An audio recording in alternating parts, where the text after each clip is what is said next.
मैं सौरभ कोहली आपका हार्दिक स्वागत करता हूं अपने YouTube चैनल में। प्यारे बच्चों, आज हम चर्चा करेंगे मस्ट डू से हिस्ट्री का चैप्टर। हिस्ट्री में सेकंड टर्म में जो चैप्टर आ रहा है मस्ट डू में हम उसकी चर्चा करेंगे, विद मैप्स की चर्चा करेंगे। तो जो कोई भी हमारे चैनल के साथ नया जुड़ा हो, इस चैनल को सब्सक्राइब कर ले और बेल वाले बटन को ज़रूर प्रेस कर ले ताकि सारी नोटिफिकेशन उस तक ज़रूर मिल सके। दूसरी चीज़ मैं आपसे एक और चर्चा करना चाहता हूँ। इससे पहले मैंने ज्योग्राफी, सिविक्स और अर्थशास्त्र यानी कि इकोनॉमिक्स की मस्ट डू की वीडियो बना रखी है। आप 10th क्लास की प्लेलिस्ट से जाके चेक कर सकते हैं। उनके अलावा एग्ज़ाम में ना के बराबर आने की संभावना है, यानी कि अगर आप वो वीडियो पढ़ लेते हैं तो आपके लिए काफ़ी बेनिफिट होगा। चलिए शुरू करते हैं हिस्ट्री को। प्रथम विश्व युद्ध और भारतीयों पर उसका आर्थिक और राजनीतिक प्रभाव। इसका क्या क्या पड़ा? ब्रिटिश सरकार ने युद्ध पर किए गए खर्चों की भरपाई के लिए करों में वृद्धि कर दी, क्योंकि भारत अंग्रेजों का उपनिवेश था। सीमा शुल्क बढ़ा दिया गया और आयकर शुरू कर दिया गया। युद्ध के दौरान कीमतें दोगुनी हो गई, जिससे मुश्किल बढ़ गई। गांव में सिपाहियों की जबरन भर्ती की गई, जिससे लोगों में आक्रोश फैल गया, क्योंकि जबरदस्ती भर्ती हो रही थी, लोग जाना नहीं चाहते थे। प्रथम विश्व युद्ध में 1918 से 1919 और 1920 से 21 में देश के बहुत से हिस्सों में फसल खराब हो गई, जिससे अनाज की कमी हो गई थी। अब देखिए, इस दौर में अनाज की भी कमी हो गई थी, फसल खराब हो गई थी, लेकिन ऊपर से उनका टैक्स और ऊपर से उनकी ज्यादतियां। अब सत्याग्रह पर विचार। सत्याग्रह का अर्थ है सत्य के लिए किया गया आग्रह। गांधी जी के अनुसार सत्याग्रह के विचार में यदि आपका उद्देश्य सच्चा है, यदि आपका संघर्ष अन्याय के खिलाफ है, तो उत्पीड़क से मुकाबला करने के लिए आपको किसी शारीरिक बल की आवश्यकता नहीं है। यही सत्याग्रह है। मतलब आपको वैसे लड़ाई झगड़ा हाथ से नहीं करने की जरूरत, आप अपनी बात सत्याग्रह के माध्यम से रख सकते हैं। गांधी जी को विश्वास था कि अहिंसा का यह धर्म सभी भारतीयों को एकता के सूत्र में बांध सकता है। तो गांधी जी का यह विश्वास भी था कि यही सत्याग्रह सभी भारतीयों को एकता के सूत्र में बांध सकता है। असहयोग आंदोलन से पहले अथवा 1915 में भारत आने के बाद गांधी जी द्वारा किए गए आंदोलन, जब विदेश से यानी कि साउथ अफ्रीका से ये जो गांधी जी वापस आए, उन्होंने पहला किस तरह से आंदोलन शुरू किए। 1917 में उन्होंने सबसे पहले चंपारण जिले के बगान मजदूर, ये इम्पोर्टेंट है, बगान मजदूरों के लिए बगान व्यवस्था के खिलाफ आंदोलन किया। 1917 में ही गुजरात के खेड़ा जिले के किसानों के लिए भी उन्होंने आंदोलन किया। 1918 में अहमदाबाद के सूती कपड़े मिल मजदूरों के लिए उन्होंने सत्याग्रह आंदोलन किया। रॉलेट एक्ट की बात करें, अपने तीनों आंदोलनों की कामयाबी से उत्साहित गांधी जी ने 1919 में रॉलेट एक्ट के खिलाफ एक राष्ट्रव्यापी सत्याग्रह आंदोलन चलाने का फैसला किया, क्योंकि इस कानून को बहुत ही जल्दबाजी में पारित किया गया था। इस कानून के जरिए सभी राजनीतिक गतिविधियों पर रोक लगा दी गई। राजनीतिक कैदियों को बिना मुकदमे चलाए 2 वर्ष तक जेल में रखा जा सकता था। तो ये था रॉलेट एक्ट। अब जानते हैं जलियांवाला बाग हत्याकांड। 13 अप्रैल 1919 को जलियांवाला बाग हत्याकांड हुआ। उस दिन अमृतसर में बहुत सारे गांव वाले सालाना वैसाखी मेले में शिरकत करने लगे। जलियांवाला बाग मैदान में जमा हुए थे। काफ़ी लोग तो सरकार द्वारा लागू किए गए दमनकारी कानून का विरोध प्रकट करने के लिए इकट्ठे किए गए थे। यह मैदान चारों तरफ से बंद था, एक ही संकरा रास्ता था अंदर जाने का। शहर से बाहर होने के कारण वहाँ जुटे लोगों को यह पता नहीं था कि इलाके में मार्शल लॉ लगा हुआ है। जनरल डायर हथियारबंद सैनिकों के साथ वहाँ पहुँचा और जाते ही उसने मैदान में बाहर निकलने के सारे रास्तों को बंद कर दिया। इसके बाद उसके सिपाहियों ने भीड़ पर अंधाधुंध गोलियां चला दी। सैकड़ों लोग मारे गए। जनरल डायर ने सत्याग्रहियों के मन में दहशत का भाव पैदा करने के लिए ऐसा किया था कि आगे से इस तरह की हरकत कोई ना करे। असहयोग आंदोलन के का फैसला करना। महात्मा गांधी को लगता था कि हिंदू मुसलमानों को एक दूसरे के नज़दीक लाए बिना देशव्यापी कोई भी आंदोलन नहीं चलाया जा सकता। प्रथम विश्व युद्ध में ऑटोमन तुर्की की हार होने के कारण यह अफवाह फैली हुई थी कि ऑटोमन सम्राट पर एक बहुत सख्त शांति संधि थोपी जाएगी। उस समय के खलीफा जो ऑटोमन साम्राज्य के खलीफा थे, कमाल पाशा। इसी सिलसिले में मुंबई में खिलाफत समिति का गठन किया गया और शौकत अली और मोहम्मद अली बंधुओं ने महात्मा गांधी के साथ इस मुद्दे पर संयुक्त कार्रवाई करने की चर्चा करी। 1909 में लिखी अपनी किताब हिंद स्वराज में गांधी जी ने लिखा था कि ब्रिटिश शासन भारतीयों के सहयोग के लिए ही स्थापित हुआ था और सहयोग के साथ ही स्थापित हुआ था। अगर भारतीय उन्हें सहयोग ना करें तो साल भर के भीतर ही उनका यह शासन ढह जाएगा और स्वराज मिल जाएगा। गांधी जी का ये सोचना था कि जो अंग्रेज चल रहे हैं वो भारतीयों के सहयोग के साथ ही चल रहे हैं, अगर भारतीय सहयोग ना करें तो वो शासन ढह जाएगा। आगे हम देखें, दिसंबर 1920 में नागपुर में कांग्रेस के अधिवेशन में इस आंदोलन पर सभी नेताओं ने अपनी सहमति जताई और जनवरी 1921 में असहयोग खिलाफत आंदोलन शुरू कर दिया। असहयोग खिलाफत आंदोलन की शुरुआत तथा आंदोलन का प्रभाव। शहरों में आंदोलन का प्रभाव यह था कि अब सामाजिक प्रभाव की बात करें, इसकी शुरुआत मध्य वर्ग से हुई। विद्यार्थियों ने स्कूल कॉलेज छोड़ दिए, हेडमास्टरों ने एवं शिक्षकों ने इस्तीफा दे दिया, वकीलों ने मुकदमा लड़ना बंद कर दिया।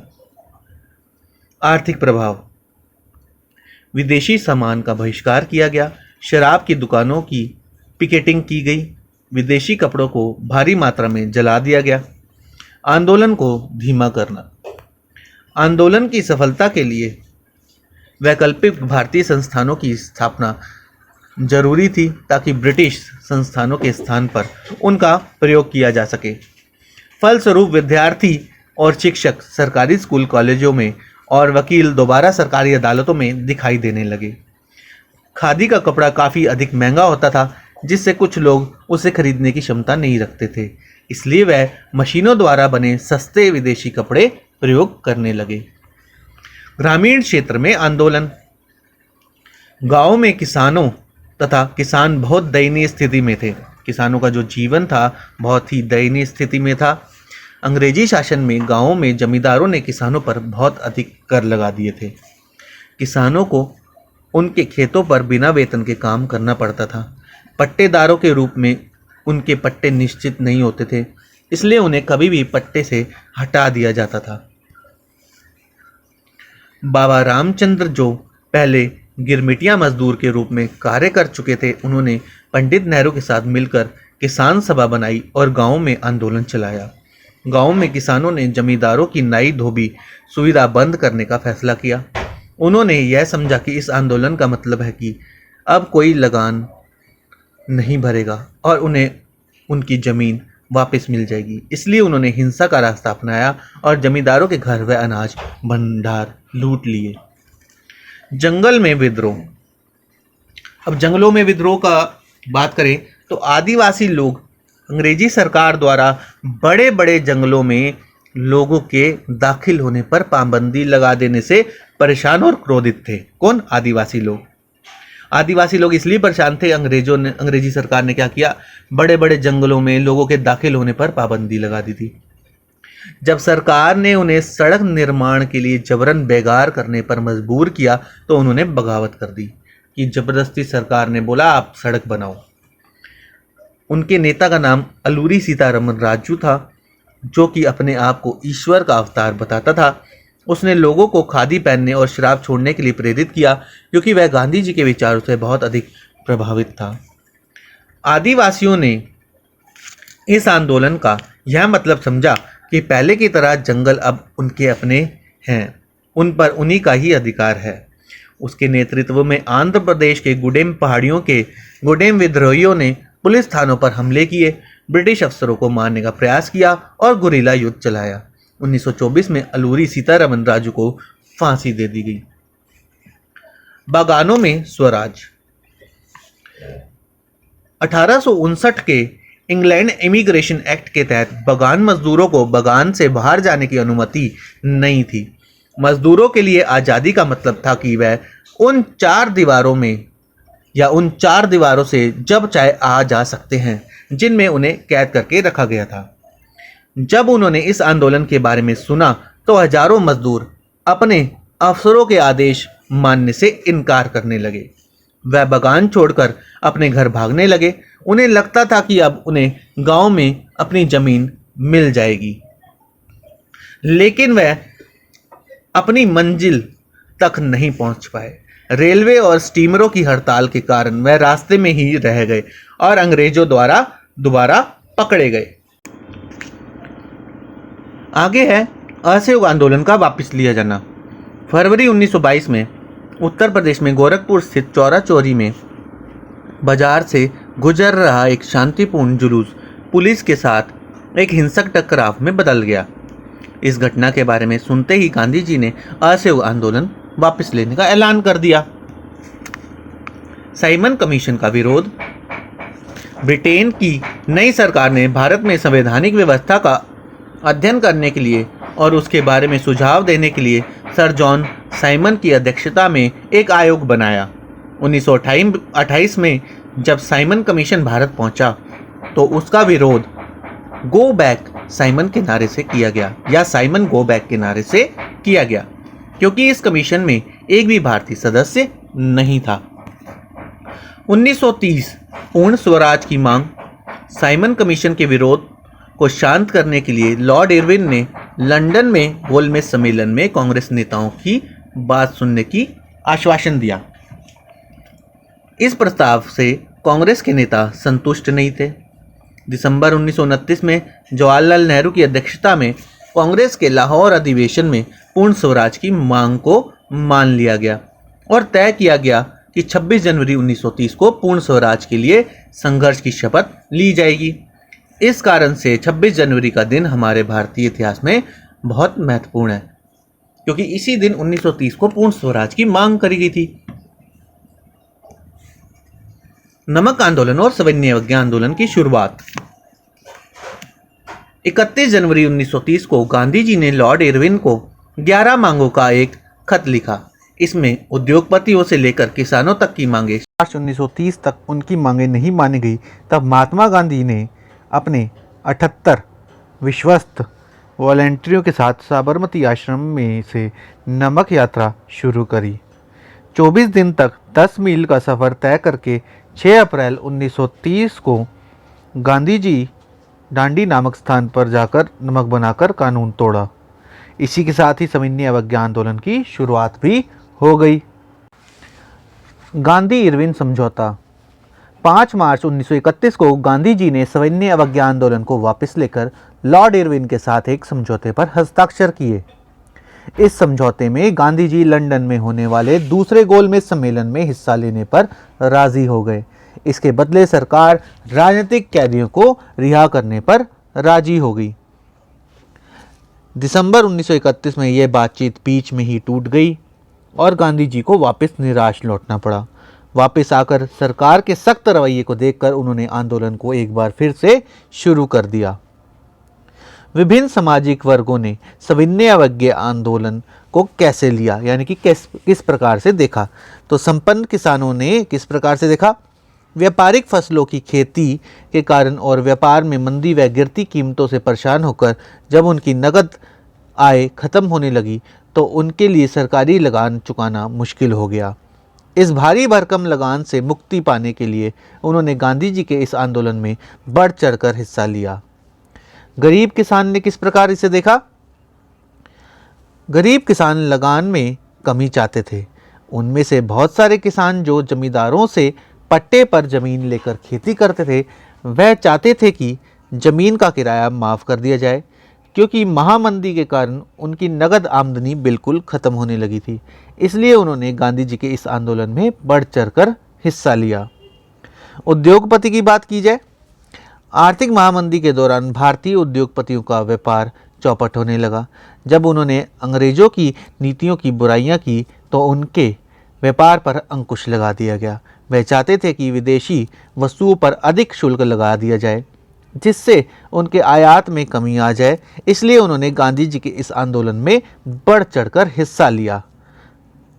औद्योगिक मजदूरों की बात करें तो औद्योगिक मजदूरों ने काम, वेतन, खराब कार्य स्थिति और विदेशी वस्तुओं के बहिष्कार के लिए स्वयं को इस आंदोलन से जोड़ लिया।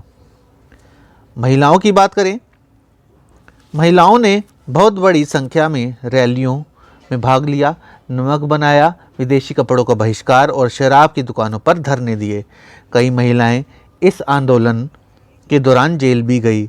उन्हें लगता था कि इस आंदोलन के जरिए समाज में उनकी स्थिति अच्छी हो जाएगी, इसलिए उन्होंने इस आंदोलन में गांधी जी का साथ दिया। सविनय अवज्ञा आंदोलन 1930 से 1934 की सीमाएं। अछूत या दलित वर्ग का झुकाव दलित वर्ग आंदोलन की तरफ था, इसलिए इस वर्ग ने इस आंदोलन के प्रति अपनी उदासीनता दिखाई। भारत में समाजवाद के बढ़ते प्रभाव के कारण व्यापारियों और उद्योगपतियों ने भी इस आंदोलन के प्रति अपनी उदासीनता दिखाई। मुस्लिम राजनीतिक संगठनों ने भी इस आंदोलन में कई गर्मजोशी नहीं दिखाई। औद्योगिक मजदूर भी इस आंदोलन में लगभग दूर रहे।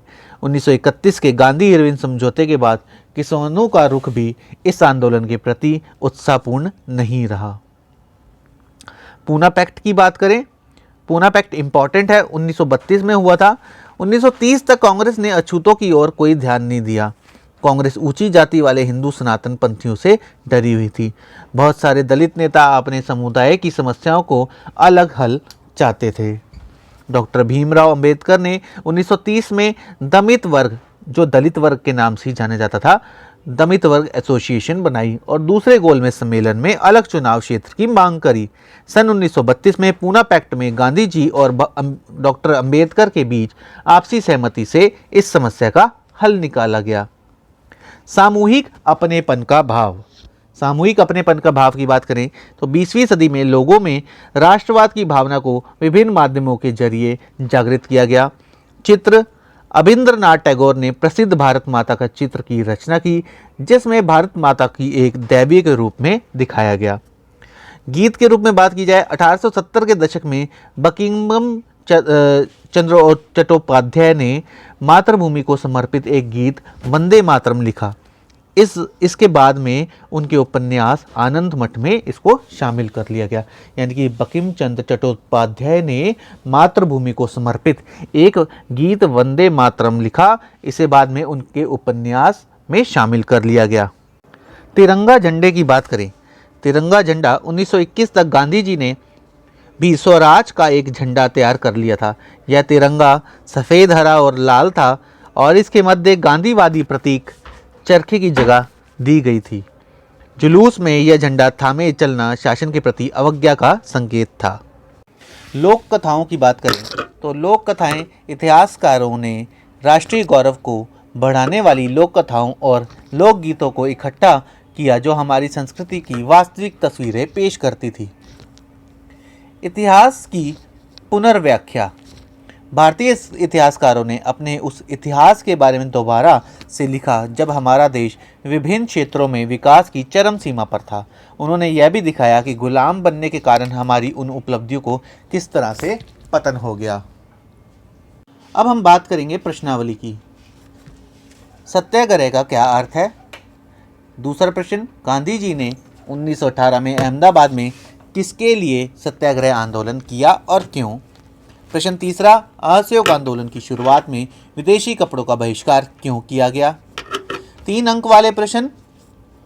चौथा प्रश्न है, ब्रिटिश सरकार ने युद्ध पर किए गए खर्चों की भरपाई किस प्रकार की? 5वां प्रश्न है, रॉलेट एक्ट की मुख्य बातों को लिखिए।